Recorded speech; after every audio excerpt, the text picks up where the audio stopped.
नमस्कार, मैं हूं आशुतोष और आप देख रहे हैं सत्यहिंदी.com। सत्यहिंदी.com के इस खास कार्यक्रम आशुतोष की बात में आपका स्वागत है। आज हम बातचीत करेंगे नरेंद्र मोदी सरकार के 3 झूठ की। ये कौन से झूठ हैं, किन्होंने बोले हैं और किस संदर्भ में बोले गए हैं और इसका मतलब क्या है, इस पर करेंगे विस्तार से बातचीत। लेकिन उसके पहले एक छोटी सी अपील। सत्यहिंदी.com एक कोशिश है पत्रकारिता को नए सिरे से स्थापित करने की। इस कोशिश में हमें आपकी मदद की ज़रूरत है। इस वीडियो के डिस्क्रिप्शन में आप जाएंगे और वहां आप सत्यहिंदी.com सदस्यता अभियान से जुड़ेंगे और अगर आप हमें आर्थिक भुगतान करेंगे, आर्थिक मदद करेंगे, तो न केवल ये सत्य हिंदी की एक बड़ी मदद होगी बल्कि पत्रकारिता की भी एक बड़ी मदद होगी आज के समय में। उम्मीद है आप हमें निराश नहीं करेंगे। और अब आते हैं आज के विषय के ऊपर। दरअसल नरेंद्र मोदी सरकार की तरफ से 3 झूठ बोले गए हैं। ये 3 झूठ पिछले 48 घंटों के अंदर बोले गए हैं। इनमें से 2 झूठ है वो लॉकडाउन और कोविड के संदर्भ में है। एक झूठ चीनी घुसपैठ के संदर्भ में किया गया है। संसद के अंदर लिखित में सवाल पूछे गए थे, उसका लिखित में जवाब दिया गया है। और जो चीज सारी दुनिया को मालूम है उसके बारे में मोदी सरकार का कहना है कि दरअसल जो प्रवासी मजदूर थे, जो लॉकडाउन की वजह से घबराकर अपने घरों को छोड़कर वापस अपने गांव या अपने कस्बे की तरफ भागे थे, उनमें से कितने लोगों की मौत हुई है, उनको कितना हर्जाना दिया गया, कितना कॉम्पनसेशन दिया गया हम लोगों को, इस बारे में सरकार के पास कोई जानकारी नहीं है। क्या आप इस बात पर यकीन कर सकते हैं कि मोदी सरकार के पास इस बारे में कोई जानकारी नहीं है कि कितने लोग, कितने प्रवासी मजदूर जो पैदल निकले, उनकी जान चली गई घर वापस जाते समय। दूसरी बात जो कही गई है वो ये कि जो प्रवासी मजदूर लॉकडाउन के दौरान भागे अपने घरों से, जो पैदल निकले, जो तस्वीरें आप लोगों ने पूरी दुनिया ने देखी हैं, वो दरअसल फेक न्यूज़ की वजह से हुई है। फेक न्यूज़ की वजह से हुई है। जब इन दोनों खबरों के ऊपर हंगामा मचा कि आखिर केंद्र सरकार इस तरीके की बातें क्यों कर रही है, तब अब लेबर मिनिस्ट्री की तरफ से, श्रम मंत्रालय की तरफ से ये जवाब आया है कि दरअसल सरकार के पास ऐसा कोई मैकेनिज्म नहीं है जिसके तहत वो मरने वालों का डेटा कलेक्ट कर सके। उनका ये कहना है कि जो मरने और जन्म देने की जो डेटा होते हैं वो म्युनिसिपैलिटी के लेवल पे उनको कलेक्ट किया जाता है, उनको इकट्ठा किया जाता है। सरकार के पास कोई ऐसा मैकेनिज्म नहीं है कि वो डेटा वहाँ से ले सके। ये सफाई सरकार की तरफ से आई, लेकिन ये सफाई भी अपने आप में पूर्ण नहीं है, क्योंकि अगर सरकार चाहती तो सरकार निश्चित तौर पर उन तमाम प्रवासी मजदूरों की जिनकी मौत हुई है रास्ते के अंदर, उनका डेटा बड़े आराम से कलेक्ट कर सकती थी। उसको कुछ नहीं करना था, सिर्फ राज्य सरकारों को निर्देश देना था। राज्य सरकारें जिलों को निर्देश दे देती, जिले अपने यहाँ की म्यूनिसिपैलिटी को निर्देश देती और वो सारा का सारा डेटा जो है वो उपलब्ध हो जाता।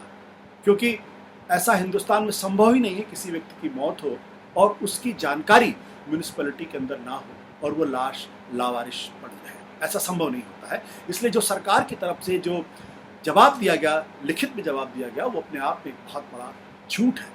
और क्या ये इस बात को दर्शाता है कि सरकार निष्ठुर है? सरकार जो है दरअसल इन लोगों को कॉम्पनसेशन नहीं देना चाहती थी, या सरकार को इन गरीबों से कोई सहानुभूति नहीं थी क्योंकि इन्होंने सरकार की पोल खोल दी थी इसलिए। दूसरी बात जो कही गई है कि ये जो प्रवासी मजदूर जो भागे, ये फेक न्यूज़ की वजह से भागे।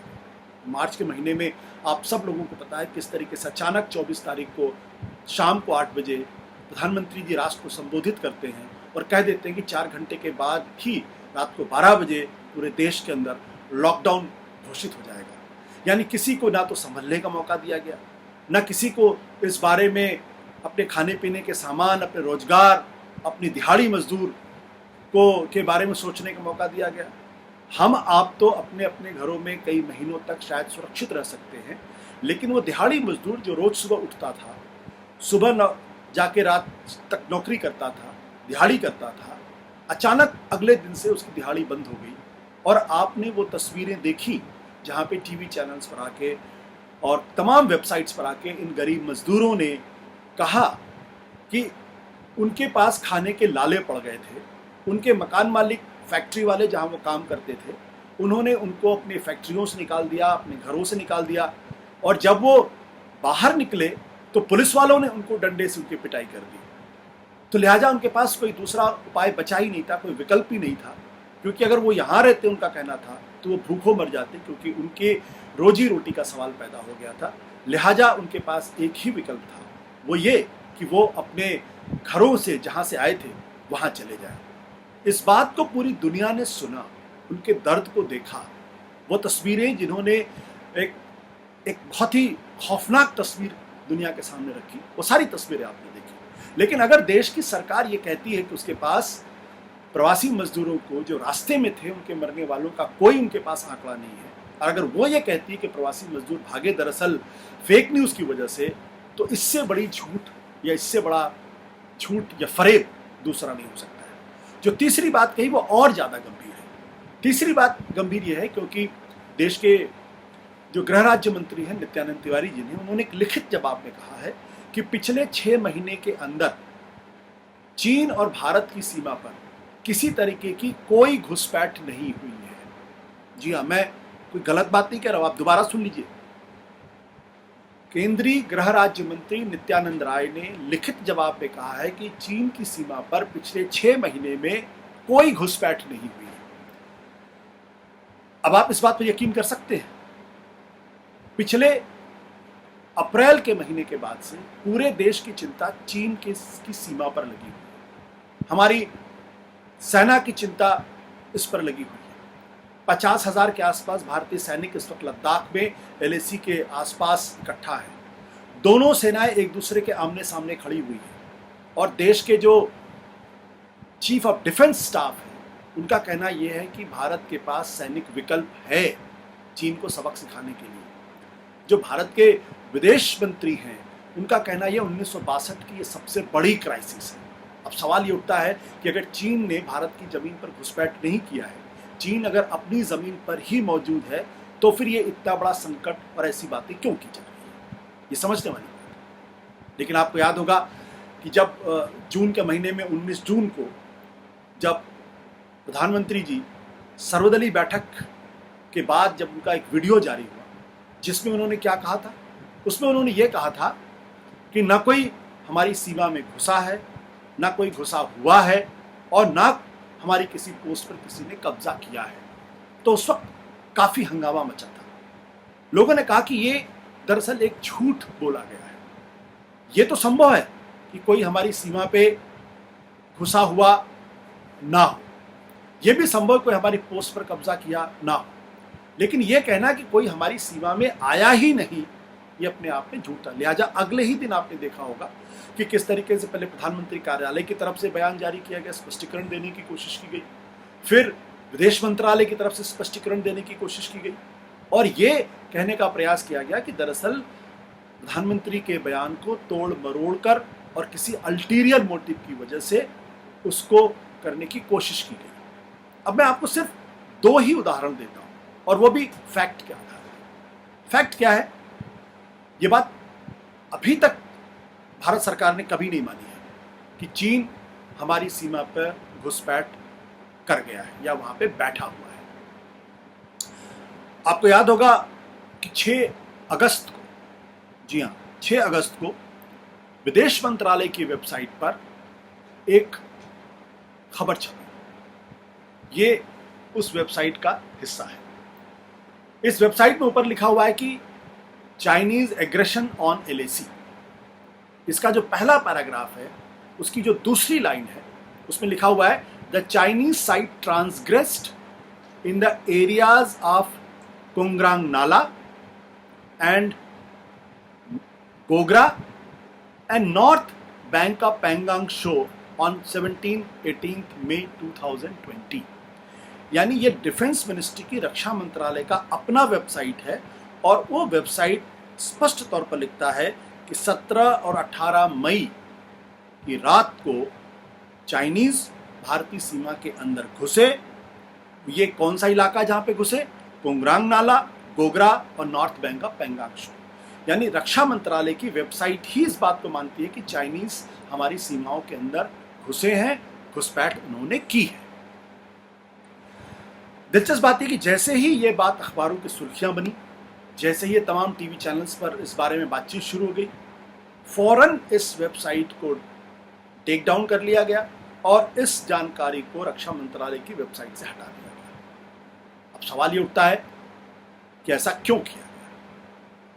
अब मैं आपको थोड़ा और पीछे लेके जाता हूं।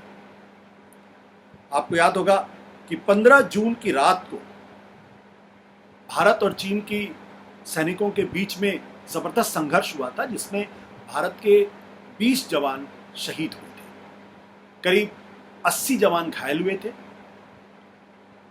चीन के भी काफी जवान शहीद हुए थे, हालांकि उन्होंने कभी इस बात को एक्सेप्ट नहीं किया और ना ही कभी इस बात को माना कि कितनी संख्या थी जो उनके जवान मारे गए या घायल हुए थे। उस घटना के बाद 17 जून भारत के विदेश मंत्री जयशंकर और चीन के विदेश मंत्री वांग यी, इनके बीच में बातचीत हुई है। उस बातचीत के बाद से 17 जून 2020 की शाम को एक प्रेस रिलीज जारी की गई है। यह प्रेस रिलीज विदेश मंत्रालय की तरफ से जारी की गई है।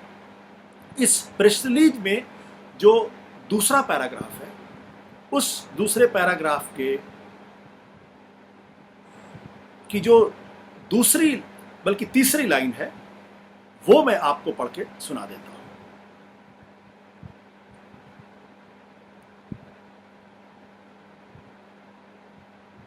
While there was some progress, the Chinese side sought to erect a structure in Galwan Valley on our side of the LAC. ये वो प्रेस रिलीज है जो आपके सामने मैं रख रहा हूं। यानी 17 जून को विदेश मंत्रालय की प्रेस रिलीज एक्सेप्ट करती है कि चीन हमारी सीमाओं के अंदर घुसे और वहां पर उन्होंने एक दीवार खड़ी करने की कोशिश की गैलवान घाटी में। अब ये दो डॉक्यूमेंट्री एविडेंसेस हैं, ये कोई मेरे बनाए हुए नहीं है, ये विदेश मंत्रालय की अपनी प्रेस रिलीज है 17 जून की। और उसके बाद जो मैंने आपको बताया था कि अगस्त के महीने में डिफेंस मिनिस्ट्री की जो वेबसाइट थी 6 अगस्त की, उस वेबसाइट में भी माना गया था कि चीन अंदर घुसा हुआ है। अब सवाल ये उठता है कि अगर चीन हमारी सीमा में नहीं घुसा हुआ है तो फिर लेफ्टिनेंट जनरल रैंक के बीच में, जो भारत और चीन के लेफ्टिनेंट जनरल रैंक के बीच में जो बातचीत हो रही 5 राउंड की, वो क्यों हो रही, किस लिए बातचीत हो रही? पहला सवाल तो ये। दूसरा सवाल ये कि भारत के विदेश मंत्री क्यों भाग के रूस जा रहे हैं और चीन के विदेश मंत्री से वहां पे मुलाकात होती है। तीसरा सवाल ये है कि भारत के रक्षा मंत्री क्यों मॉस्को में चीन के रक्षा मंत्री से मुलाकात करते हैं। तो सवाल अपने आप में उठना चाहिए, क्या जरूरत है, किस लिए मुलाकात कर रहे हैं। क्यों भारत के विदेश मंत्री ये कहते हैं कि चीन के साथ 1962 का अब तक का सबसे बड़ा संकट है। क्यों chief of defence staff general Vipin Rawat ये कहते हैं कि भारत जो है वह सैनिक विकल्प भी उसके सामने खुले हुए हैं, अगर सब कुछ सामान्य है। और क्या कारण है कि 15 जून को भारतीय जवान जो हैं वो शहीद होते हैं। अगर ये मान लिया जाए कि चीन हमारी सीमा के अंदर नहीं घुसा हुआ है, अगर उसने हमारी जमीन पे कब्जा नहीं किया हुआ है, तो ये झगड़ा कहाँ पे हुआ है, कहाँ पे हमारे जवान शहीद हुए? क्या वो भारत की जमीन पे शहीद हुए हैं या चीन की जमीन पे शहीद हुए हैं? और अगर नित्यानंद जी की बात को मान लिया जाए और देश के प्रधानमंत्री जी की बात मान लिया जाए, तो इसका मतलब स्पष्ट होता है कि भारत के जवान दरअसल वो चीन की सीमा के अंदर गए और वहां जाके झगड़ा हुआ, जो कि बिल्कुल बेबुनियाद बातचीत है। और हैरानी की बात नहीं, बल्कि ये बहुत ही एक प्रयास चीन की तरफ से हुआ है कि जो प्रधानमंत्री ने जो बयान दिया था, उस बयान को उठा के वो भारत को एग्रेसर या हमलावर साबित करने की कोशिश कर रहा है। और अभी नित्यानंद जी तो फिर भी थोड़े छोटे नेता हैं, रक्षा मंत्री राजनाथ सिंह ने भी संसद के अंदर जो बयान दिया है उसमें भी उन्होंने कहा है कि घुसपैठ की कोशिश की है, ये नहीं माना घुसपैठ कर गए। जबकि पूरी दुनिया को मालूम है कि आज की तारीख में जो पैंगांग शो झील का इलाका है, वहाँ फिंगर 4 से लेकर फिंगर 8 तक चीन की सेना आके बैठी हुई है। वो भारत को वहाँ पर किसी तरीके की पेट्रोलिंग नहीं करने दे रही है। ये जग जाहिर बात है और यही कारण है कि भारत लगातार चीन से संपर्क कर रहा है, लगातार चीन से बातचीत कर रहा है और चीन से बातचीत करके उनको समझाने का प्रयास कर रहा है कि आप वापस अपनी जगह पे चले जाइए। ये जो दो शब्द बड़े पॉपुलर हो गए, disengagement and D escalation, disengagement and D escalation, ये इसीलिए है क्योंकि चीन हमारी सीमा के अंदर घुस के बैठा हुआ है और हम चाहते हैं कि वापस वो अपनी जगह पे चला जाए और वो जो है शांति बहाल तभी हो सकती है। चूंकि चीन अपनी जगह पे जाने के लिए तैयार नहीं है, इसलिए आज की तारीख में भारत और चीन की सेनाएं एक दूसरे के आमने सामने खड़ी हुई हैं और कभी भी कोई भी चिंगारी कोई ज्वालामुखी के तौर पर फट सकती है। लेकिन एक सवाल ये उठता है कि आखिर देश के प्रधानमंत्री या सरकार इस बात को मानती क्यों नहीं। इसके दो कारण दिए जा सकते हैं। पहला कारण तो ये दिया जा सकता है कि जिस तरीके से नरेंद्र मोदी जी की अपनी छवि है और जिस तरीके के राष्ट्रवाद की वो बात करते हैं, वहाँ ये बात उनके लिए बहुत ही खराब साबित हो जाएगी कि अगर उनके रहते हुए, उनके करिश्माई व्यक्तित्व की वजह से, उनके मजबूत नेतृत्व के बावजूद भी चीन भारत की सीमा में आके बैठ गया है। अगर ऐसा हुआ तो ये उनकी छवि को बहुत बड़ा धक्का होगा, इसलिए वो मानने के लिए तैयार नहीं। दूसरी बात, अगर वो मान लेते हैं तब सवाल ये उठता है कि भारत चीन से अपनी जमीन कब छीनेगा। और आज की तारीख में मोदी सरकार हो या कोई और भारत की सरकार हो, वो चीन से जो भारत की जमीन कब्जा की है वो छीनने की ताकत शायद हमारे पास नहीं है। इसका यह मतलब नहीं है कि हम अपनी सेना के जो वैलर है या उसकी बहादुरी है, उसका साहस है, उसको कम कर आंक रहे हैं। उसको कम कर आंकने का सवाल नहीं पैदा होता। सवाल सिर्फ इस बात का पैदा होता है कि आज की तारीख में चीन हमसे बहुत ज़्यादा ताकतवर है और अगर हम सैनिक स्तर पर चीनी सैनिकों को वहाँ से हटाने की कोशिश करेंगे तो एक बहुत बड़े युद्ध की नौबत आ सकती है, जो भारत सरकार कभी नहीं चाहेगी क्योंकि उसकी आर्थिक स्थिति मजबूत नहीं है। तो ऐसे में एक झूठ भारत के साथ बोला जा रहा। भारत एक संसदीय लोकतंत्र है, एक पारदर्शिता की उम्मीद की जाती है, लेकिन सरकार ना तो ये मानने के लिए तैयार है कि कितने प्रवासी मजदूर की मृत्यु हुई, न ये मानने के लिए तैयार है कि सरकार की नीतियों की वजह से वो अपने घरों की तरफ भागे, इसलिए फेक न्यूज़ का बहाना करती है, न ये मानने के लिए तैयार है कि चीन हमारी सीमा में घुसपैठ कर गया है। ये तीनों झूठ इस बात को साबित करते हैं कि आज की मौजूदा सरकार झूठ बोलकर अपने शासन को बनाए रखना चाहती है, लेकिन इतिहास कभी न कभी इसका जवाब उनसे जरूर देगा। नमस्कार, धन्यवाद, शुक्रिया। सत्य हिंदी के और वीडियोस को देखने के लिए हमारे YouTube चैनल को सब्सक्राइब करें और सीधे नोटिफिकेशन पाने के लिए बेल आइकन दबाएं।